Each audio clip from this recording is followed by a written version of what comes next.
There have been seemingly, like, as we've gone through the end of 2025, a higher focus from the government on affordability for housing specifically.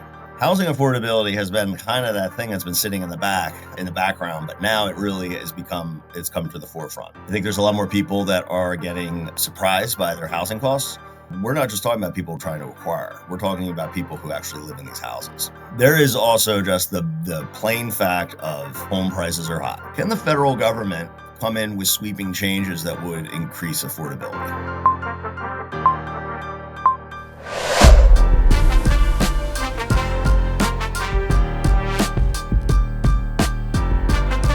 Welcome back to another episode of Moving Sucks. I am Seth, your host.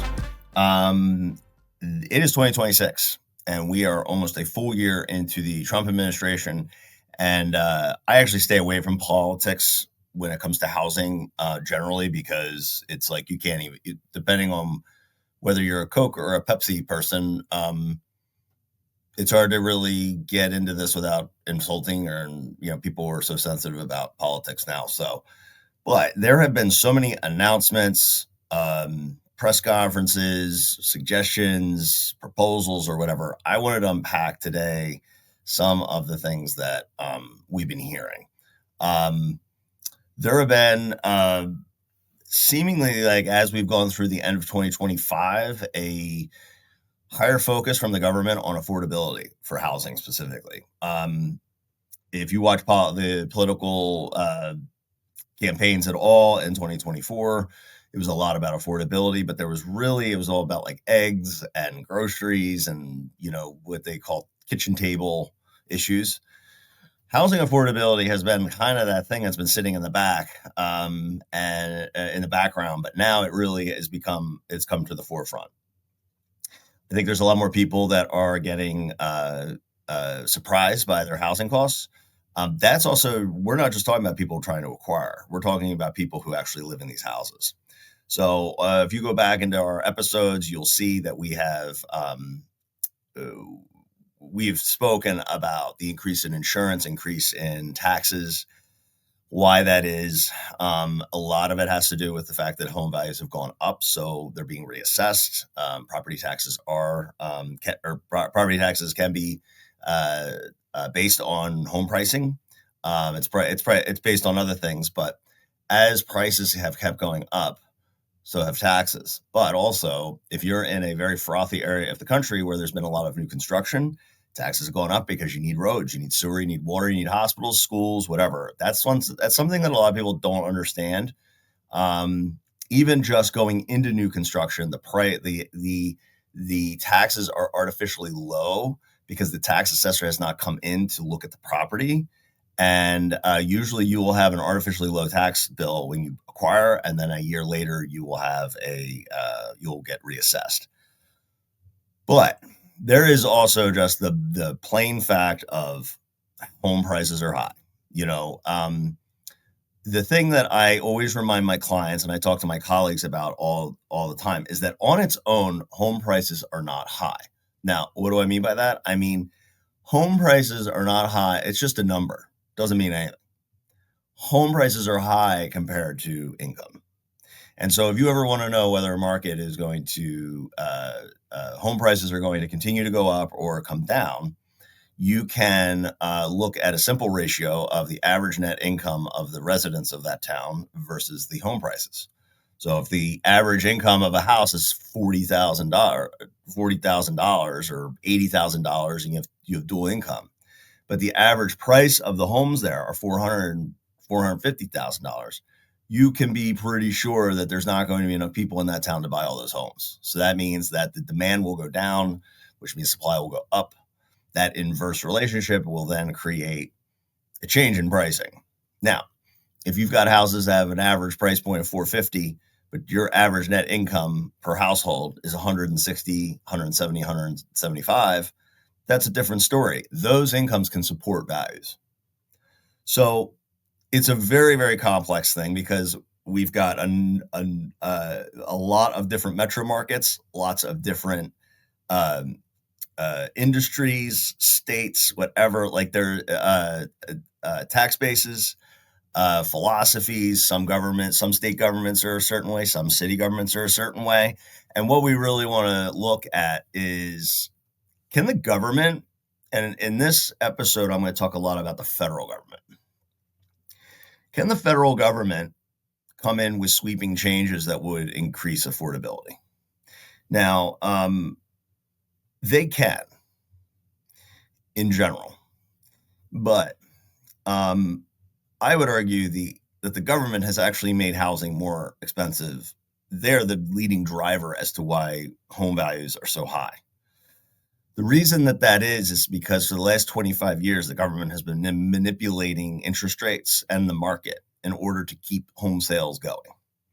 And that is all the way down to its final swan song of 2% rates during COVID. Now, those rates went down not because of housing, or the housing was not the reason those rates went down. It was because we were in a global pandemic, and it really kind of sent a cardiac arrest into the market. When you lower interest rates, you incentivize spend. So it becomes cheaper to borrow money, and that's what we needed people to do. We need businesses to keep borrowing money, keep investing, keep the banks running, all that. And a collateral effect was the fact that housing decided to come along for the ride. And when it did, it became very, very easy to run up the pricing on homes because the interest rates were so low. So the thing I just explained about how income to home price ratio is important, you can take that down to a granular single home situation. If the net income is able to support the price, and then you add in a really low interest rate, that brings down that payment to a point where they can really start to overbid for homes. They can get really competitive, versus now where it's a little harder because the interest rates are higher. So the monthly payment is higher. So what that really means is that you can make housing cheaper by lowering interest rates, but it is not going to help the home values. It is going to keep that home values where they are. So what I would say is that the government is actually really more or less the cause of this problem. And I'm not some libertarian, Republican, Democrat, or whatever. This is just an economic truth. Is that in 2000s, really in the 1990s, but in the 2000s, there was a massive amounts of deregulation that occurred. And there was a lot of purchasing, or starting of purchasing of what's called MBS, which is mortgage-backed securities. When the government buys those things, it injects a lot of liquidity into the market, and it generally will bring interest rates down. Now, that's a fancy way of saying quantitative easing. It's basically just printing money and just coming up with money, putting it into the system to keep the fire going. So for the last 25 years, they've been doing that. And when you keep interest rates, if you look at a chart from 1980 all the way to 2020, you'll see just this general downward march of interest rates. They've just come down. They went up a little bit, but then they will come down all the way to the basement, which I think like when you could get a mortgage, like if you were really well qualified, you could get a mortgage for, I don't know, 2.5, 2.625. I mean, sometimes, if you got 15-year, you could like edge towards 2, maybe even below 2.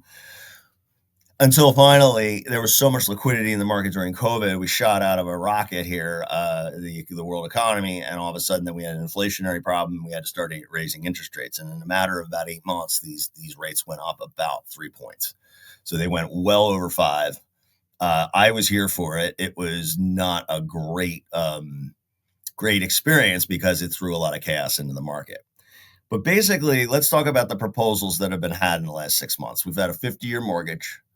We've had Trump just came out and said he's buying $200 billion of MBS, which is mortgage-backed securities, which is really just saying they're buying mortgage bonds and they're just injecting $200 billion into the market. Of course, in the last day of trading on Friday, and then we'll see when we price property today or price loans today. We'll see if the market continues to appreciate that and bring interest rates down. But we've talked about there was another proposal for banning short-term or large institutional investor purchases in this country, and there's also a call for relieving debt and workarounds, suspending foreclosures. These are all manipulations by the government to try to keep the engine running.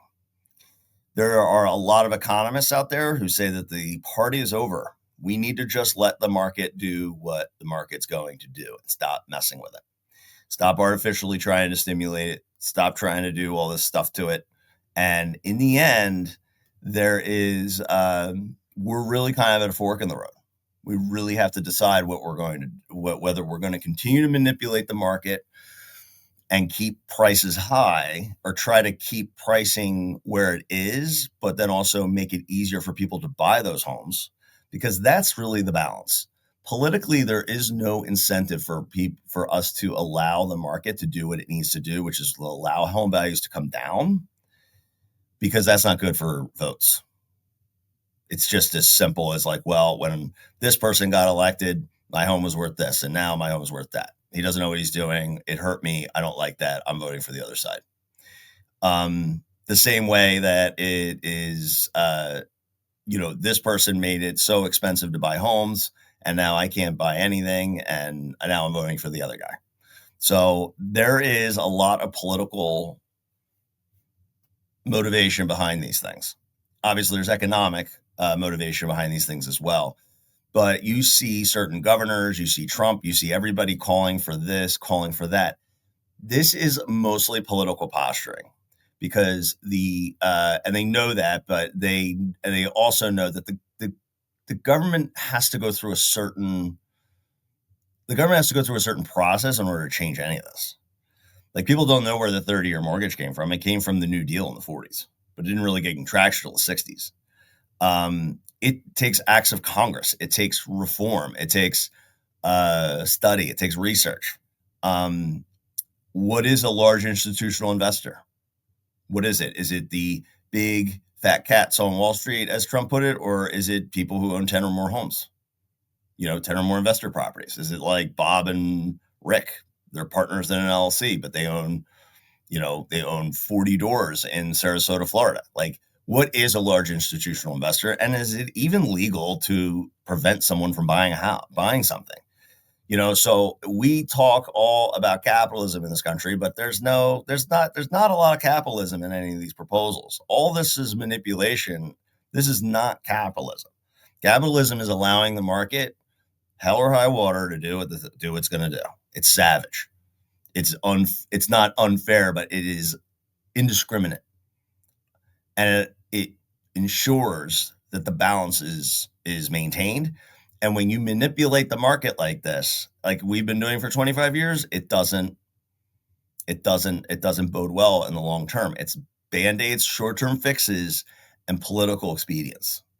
And so in the end, these programs, first of all, I think won't work, short-term or long-term. Because I don't believe that the American consumer is where they were 3 years ago in 2022. I think that the American consumer is just mentally, psychologically, economically, and financially all in different, and even politically in a different spot.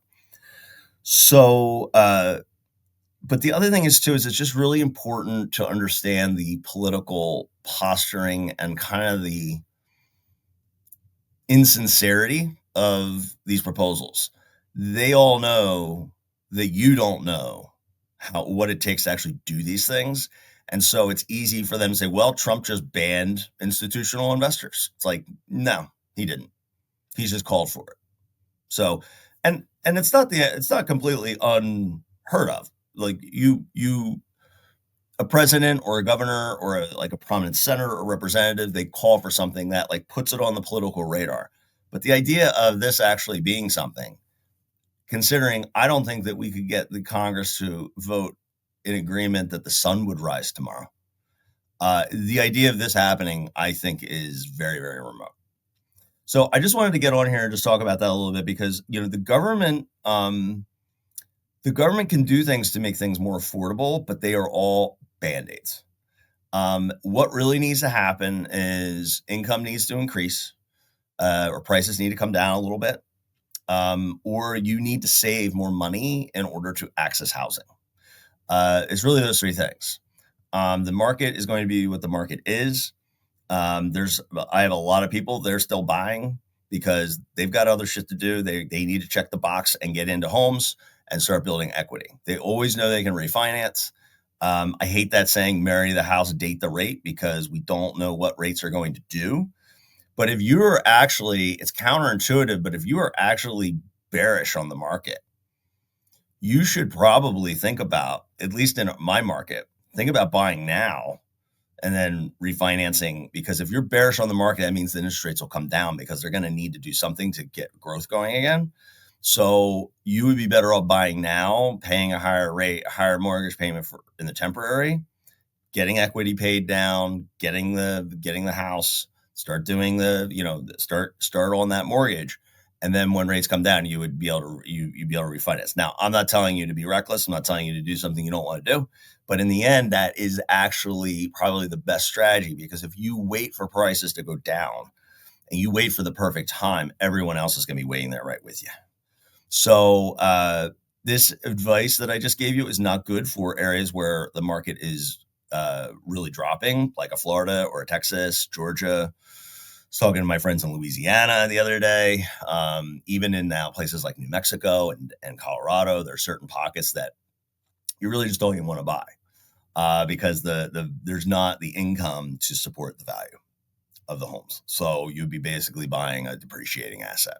So I hope that's helpful. I'm happy to talk to anybody out there about this and exactly how the government has been doing this for the last 25 years.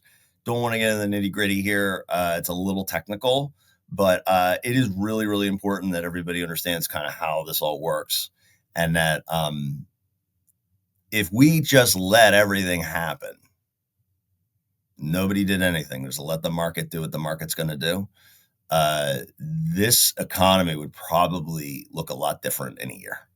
But there is so much incentive to keep the gravy train going, that it's just going to either we're going to have to ramp everything up and then come down to a screeching halt, or we're just going to keep muddling here, and it's just things are going to continue to be more expensive than they need to be. So it should be a very interesting 2026.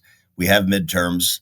I've always thought of our founding fathers, kind of the wisdom of every 2 years having to reset, and everyone have to make a new case for their ability to represent us, because I think it puts a big spotlight on what the people want.